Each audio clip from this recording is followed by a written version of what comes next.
May we now request our chief guest to kindly. Guests of honor, principal, teachers, students, and dear parents, a very warm good evening to one and all seated here at the annual day function of St. Joseph's Secondary School, Malkapuram.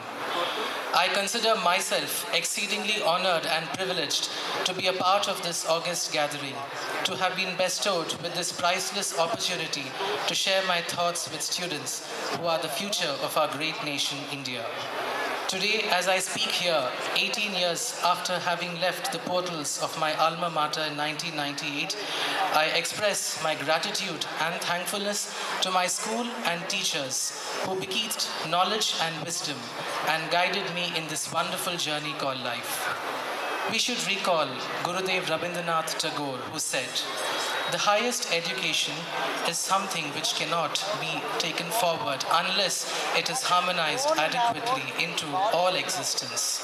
Today, as we find a clash among civilizations, it is increasingly essential that our students, our children grow imbibing the basic human virtues of happiness and empathy as well as compassion towards all living beings in this wonderful planet so that peace and harmony as well as prosperity are attained and sustained. It has been well said by Gandhi, growth has to be sustained. For this, we require that our schools continue to provide effective education, since it is students who are well educated and well read only who can take forward this growth story towards realizing Gandhiji's dreams. Thus, it is the school which nurtures our leaders of tomorrow who will shape the destiny of this nation. Swami Vivekananda, India's greatest intellectual warrior, once said, "My countrymen should have nerves of steel and muscles of iron." So it is here in a school that men and women of steel are formed to take the nation forward. St. Joseph's Secondary School as an institution is a force to reckon with in the city of destiny, and the prized accomplishments as well as achievements of its students over the years stand testimony to the fact that the school has been encouraging progress and pouring forth efforts to ensure that students achieve great success in life. Dear students, always remember that your honor, reputation, and your triumphs are inextricably intertwined with that of your school.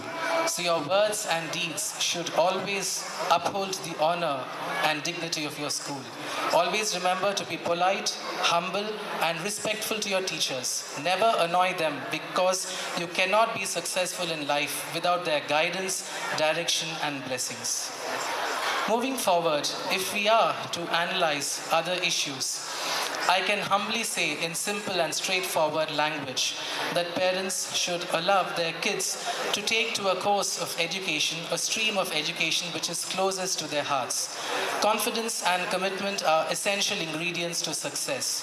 So therefore, children should be allowed to take courses where they can work with renewed enthusiasm and heightened interest, where learning becomes true passion, where the boredom of learning becomes invisible, and where these boundaries between disciplines such as arts, commerce, engineering, or medicine wither away in one's minds. By definite efforts, and success will definitely be attained.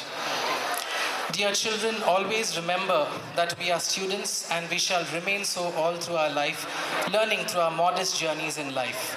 I wish my school and all who are seated here the very best of luck, and hope that each one of us achieves all our ambitions and goals to the best of our abilities for a very busy, bright, beautiful, and a dazzling future.